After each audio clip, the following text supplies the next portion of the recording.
அனைவருக்கும் வணக்கம். நான் உங்கள் சமர் வீரன். இந்த காணொளியில் நம்ம 2026 சட்டமன்ற தேர்தலில் வாக்கு சதவீதம் எவ்வளோ பெற்றோம், தமிழ்நாடு முழுவதும் சில தொகுதி வாரியாகவும் எவ்வளோ பெற்றோம், நமக்கு நாம் தமிழர் வேட்பாளர்களுக்கு அதிக வெற்றி பெற வாய்ப்புள்ள தொகுதிகள், அது பெற்ற சதவீதங்கள், இதை பற்றி நம்ம இந்த காணொளியில் பார்ப்போம். முதலாவதாக நம்ம அதிகப்படியான பெற்ற வாக்குகள், பதிவான வாக்குகள் 85.15% நம்ம வாக்கு பதிவாகி உள்ளதுங்க. அதில் அதிகப்படியான வாக்கு சதவீதம் பெற்ற சில தொகுதிகளை நான் வாசிக்கிறேன். அது வீரபாண்டி சட்டமன்ற தொகுதியில் 93.4%, கரூர் சட்டமன்ற தொகுதியிலும் 93.4%, குளித்தலை சட்டமன்ற தொகுதியில் 92.8% அதிகமான வாக்குப்பதிவுகளான தொகுதிங்க. இதில் குறைவான வாக்குப்பதிவான தொகுதிகளை சிலவற்றை நான் வாசிக்கிறேன்.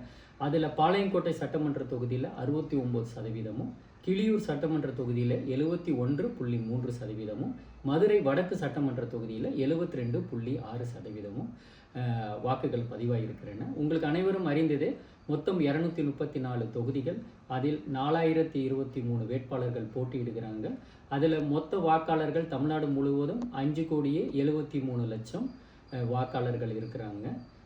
இதில் பார்த்தீங்கன்னா ஆண் வேட்பாளர்கள் 83.57% வாக்கு பதிவு செஞ்சுருக்காங்க. பெண் வேட்பாளர்கள் 85.76% வாக்குப்பதிவு செஞ்சுருக்கிறாங்க. அடுத்ததாக எந்தெந்த கட்சியிலிருந்து எவ்வளவு தொகுதிகள் போட்டியிடப்பட்டன என்ற அந்த தகவலை பார்ப்போம். நாம் தமிழர் 234 தொகுதிகளிலும், திமுக 176 தொகுதிகளிலும், அண்ணா திமுக 172 தொகுதிகளிலும், தமிழக வாழ்வுரிமை கட்சி 164 தொகுதிகளிலும், பிஎஸ்பி 119 தொகுதிகளிலும், அனைத்து இந்திய புரட்சி தலைவர் அம்மா மக்கள் முன்னேற்ற கழக கட்சியிலிருந்து 78 தொகுதிகளிலும் போட்டியிட்டிருக்காங்க. அடுத்ததாக நம்ம பார்க்க வேண்டியது தலைவர்கள் போட்டியிட்ட தொகுதிகள் என்னென்னு இப்போ பார்ப்போம். அதில் அண்ணன் சீமான் அவர்கள் போட்டியிட்ட தொகுதி காரைக்குடி, எடப்பாடி பழனிசாமிக்கு அவர்கள் அதிமுகவிலிருந்து போட்டியிட்ட தொகுதி எடப்பாடி தொகுதி, ஸ்டாலின் அவர்கள் போட்டியிட்ட தொகுதி கொளத்தூர், உதயநிதி ஸ்டாலின் அவர்கள் போட்டியிட்ட தொகுதி சேப்பாக்கம், விஜய் அவர்கள் போட்டியிட்ட தொகுதி 2 தொகுதிகள் போட்டியிட்டிருக்காரு. ஒன்று திருச்சிராப்பள்ளி கிழக்கு, மற்றொன்று பெரம்பூர் சென்னையில் இருக்குது. பிரேமலதா விஜயகாந்த் அவர்கள் போட்டியிட்ட தொகுதி விருதாச்சலம் தொகுதிங்க. அடுத்ததாக எந்தெந்த கட்சி கூட்டணிகள் எவ்வளவு தொகுதிகளில் நின்றாங்கன்ற விவரத்தை இப்போ பார்ப்போம். டிஎம்கே கூட்டணியில் டிஎம்கே 176 தொகுதிகளிலும், காங்கிரஸ் 28 தொகுதிகளிலும், தேமுதிக 10 தொகுதிகளிலும், விடுதலை சிறுத்தைகள் 8 தொகுதிகளிலும், சிபிஐ 5 தொகுதிகளிலும், சிபிஐஎம் 5 தொகுதிகளிலும் போட்டியிடுறாங்க.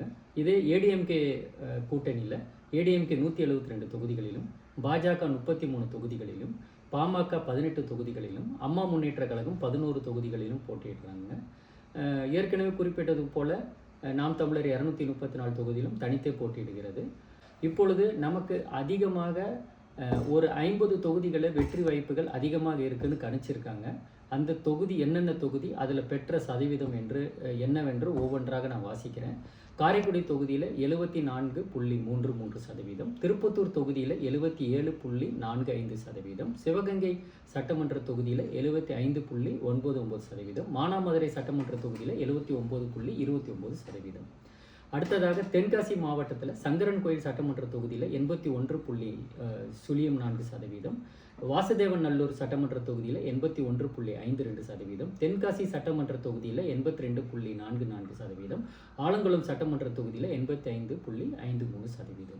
புதுக்கோட்டை மாவட்டத்தில் கந்தரவக்கோட்டை சட்டமன்ற தொகுதியில் 84.93%, திருமயம் சட்டமன்ற தொகுதியில் 82.07%, ஆலங்குடி சட்டமன்ற தொகுதியில் 84.59%. அடுத்ததாக கன்னியாகுமரி மாவட்டம், அதில் கன்னியாகுமரி சட்டமன்ற தொகுதியில் 81.43%, குளச்சல் சட்டமன்ற தொகுதியில் 74.13%, பத்மநாபபுரம் சட்டமன்ற தொகுதியில் 75.46%, விளவங்கோடு சட்டமன்ற தொகுதியில் 75.77%, கிளியூர் சட்டமன்ற தொகுதியில் 71.29%, அடுத்ததாக தூத்துக்குடி மாவட்டம். தூத்துக்குடி மாவட்டத்தில் விளாத்திக்குளம் சட்டமன்ற தொகுதியில் 84.16%, தூத்துக்குடி சட்டமன்ற தொகுதியில் 80.92%, ஸ்ரீவைகுண்டம் சட்டமன்ற தொகுதியில் 81.04%, ஒட்டப்பிடாரம் சட்டமன்ற தொகுதியில் 79.39%,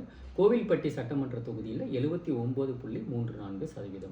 அடுத்த மாவட்டம் விருதுநகர். விருதுநகர் மாவட்டத்தில் ராஜபாளையம் சட்டமன்ற தொகுதியில் பெற்ற சதவீதம் 84.35%, ஸ்ரீவல்லிபுத்தூர் சட்டமன்ற தொகுதியில் பெற்ற சதவீதம் 84.97%. அடுத்ததாக திருநெல்வேலி மாவட்டம். அதில் திருநெல்வேலி சட்டமன்ற தொகுதியில் 78.21%, அம்பாசமுத்திரம் தொகுதியில் பெற்ற சதவீதம் 82.89%.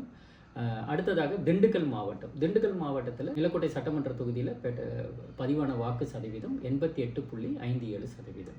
தஞ்சாவூர் மாவட்டம். தஞ்சாவூர் மாவட்டத்தில் திருவிடைமருதூர் சட்டமன்ற தொகுதியில் 80.78% பதிவாயிருக்குங்க. கும்பகோணம் இதில் 81.04%, பாபநாசம் தொகுதியில் 80.34%, திருவையாறூர் தொகுதியில் 85.19%, தஞ்சாவூர் சட்டமன்ற தொகுதியில் 77.47%, ஒரத்தநாடு சட்டமன்ற தொகுதியில் 82.98%, பேராவூரணி சட்டமன்ற தொகுதியில் 81.89%.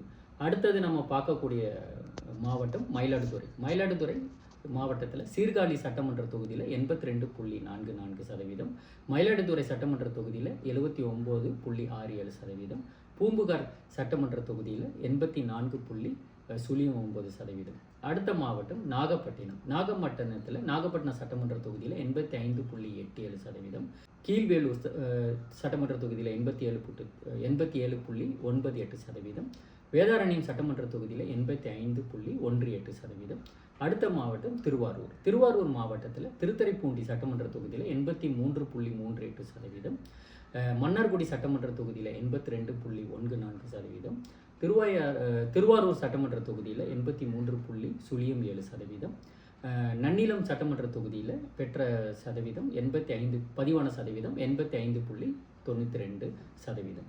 அடுத்ததாக சேலம் மாவட்டம் மேட்டூர் சட்டமன்ற தொகுதியில் பதிவான வாக்குகள் 89.22%.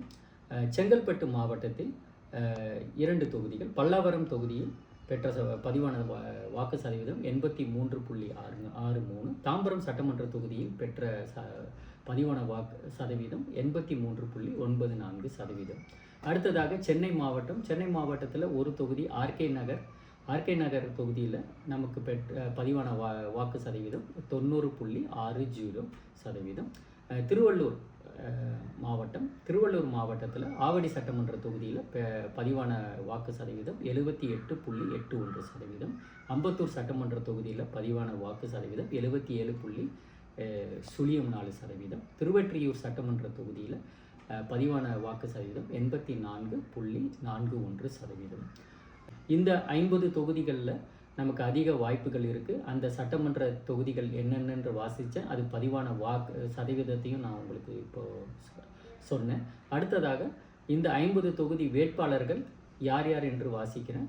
முதலாவதாக காரைக்குடி சட்டமன்ற தொகுதி நம் உயிரிலும் மேலான அண்ணன் சீமான் அவர்கள் நிற்கிறாங்க. அடுத்ததாக திருப்பத்தூர் சிவகங்கை சட்டமன்ற தொகுதியில் ரம்யா மோகன் என்ற வேட்பாளர் நிற்கிறாங்க.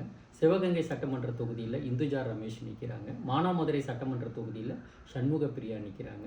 தென்காசி மாவட்டம் சங்கரன் கோவில் சட்டமன்ற தொகுதியில் மு கவிதா, வாசுதேவநல்லூர் சட்டமன்ற தொகுதியில் பொறியாளர் இசை மதிவாணன், தென்காசி சட்டமன்ற தொகுதியில் புஷ்பலதா, ஆலங்குளம் சட்டமன்ற தொகுதியில் பால்ராஜ்.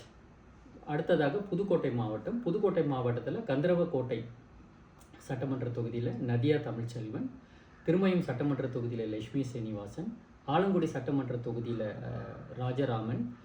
அடுத்ததாக கன்னியாகுமரி மாவட்டத்தில் கன்னியாகுமரி சட்டமன்ற தொகுதியில் மரியம் ஜெனிஃபர், குளிச்சல் சட்டமன்ற தொகுதியில் அனிஷ் ஷோபா, பத்மநாபபுரம் சட்டமன்ற தொகுதியில் சீலன், விலவங்கோடு சட்டமன்ற தொகுதியில் மரிய ஸ்டெல்லா, கிளியூர் சட்டமன்ற தொகுதியில் பொறியாளர் ஹிம்லர். அடுத்ததாக தூத்துக்குடி மாவட்டத்தில் விளாத்திக்குளம் சட்டமன்ற தொகுதியில் பொறியாளர் பாலாஜி, தூத்துக்குடி சட்டமன்ற தொகுதியில் ஜேக்கப், ஒட்டப்பிடாரம் சட்டமன்ற தொகுதியில் அனுஷியா, கோவில்பட்டி சட்டமன்ற தொகுதியில் பாண்டி. அடுத்த மாவட்டம் விருதுநகர் மாவட்டம். விருதுநகர் மாவட்டத்தில் ராஜபாளையம் சட்டமன்ற தொகுதியில் மருத்துவர் கார்த்திக். ஸ்ரீவில்லிபுத்தூர் சட்டமன்ற தொகுதியில் கரிகால பாண்டியன். அடுத்த மாவட்டம் திருநெல்வேலி மாவட்டம். திருநெல்வேலி மாவட்டத்தில் திருநெல்வேலி சட்டமன்ற தொகுதியில் பா சத்யா. அம்பாசமுத்திரம் சட்டமன்ற தொகுதியில் முனைவர் சிவசங்கரன். அடுத்த மாவட்டம் திண்டுக்கல் மாவட்டம். திண்டுக்கல் மாவட்டத்தில் நிலக்கோட்டை சட்டமன்ற தொகுதியில் மருத்துவர் கைலைராஜன். அடுத்தது தஞ்சாவூர் மாவட்டம். தஞ்சாவூர் மாவட்டத்தில் திருவிடைமருதூர் சட்டமன்ற தொகுதியில் பொறியாளர் திவ்யா பாரதி. கும்பகோணம் சட்டமன்ற தொகுதியில் ஆனந்த். பாபநாசம் சட்டமன்ற தொகுதியில் அனீஷ் பாத்திமா. திருவையாறு சட்டமன்ற தொகுதியில் செந்தில்நாதன். தஞ்சாவூர் சட்டமன்ற தொகுதியில் கிருஷ்ணகுமார். ஒரத்தநாடு சட்டமன்ற தொகுதியில் திருமுருகன். பேராவூரணி சட்டமன்ற தொகுதியில் புவனா. அடுத்த மாவட்டம் மயிலாடுதுறை. மயிலாடுதுறை மாவட்டத்தில் சீர்காழி சட்டமன்ற தொகுதியில் சுபாஷ். மயிலாடுதுறை சட்டமன்ற தொகுதியில் காசிராமன். பூம்புகார் சட்டமன்ற தொகுதியில் நகுலன். அடுத்ததாக நாகப்பட்டினம் மாவட்டத்தில் நாகப்பட்டினம் சட்டமன்ற தொகுதியில் ஃபாத்திமா ஃபர்கானா. கீழ்வேலூர் தொகுதியில் சட்டமன்ற தொகுதியில் கார்த்திகா. வேதாரண்யம் சட்டமன்ற தொகுதியில் இடுபவனம் கார்த்திக். அடுத்த மாவட்டம் திருவையாறு. திருவையாறு மாவட்டத்தில் திருத்துறைப்பூண்டி சட்டமன்ற தொகுதியில் வினோதினி. மன்னார்குடி சட்டமன்ற தொகுதியில் பார்த்தி செல்வன். திருவாரூர் சட்டமன்ற தொகுதியில் அஸ்வினி. நன்னிலம் சட்டமன்ற தொகுதியில் தேன்மொழி. அடுத்த மாவட்டம் சேலம். சேலத்தில் மேட்டூர் சட்டமன்ற தொகுதியில் வித்யாராணி வீரப்பன் அவர்கள். சென்னை மாவட்டம். சென்னை மாவட்டத்தில் ஒரு தொகுதியில் அதிக வாய்ப்பு இருக்குது. அது ராதாகிருஷ்ணன் நகர் சட்டமன்ற தொகுதியில் வெண்ணிலா தாய்மானவன் நிற்கிறாங்க. அடுத்ததாக திருவள்ளூர். கடைசியாக திருவள்ளூர் மாவட்டம். திருவள்ளூர் மாவட்டத்தில் ஆவடி சட்டமன்ற தொகுதியில் முனைவர் புனிதா. அம்பத்தூர் சட்டமன்ற தொகுதியில் சிலம்பரசன். திருவேற்றூர் சட்டமன்ற தொகுதியில் சத்யபாஸ்கர். இந்த 50 வேட்பாளர்கள் வெற்றி பெற இக்காணொலி வாயிலாக வாழ்த்துக்களை தெரிவிப்போம். நன்றி, வணக்கம். நாம் தமிழர்.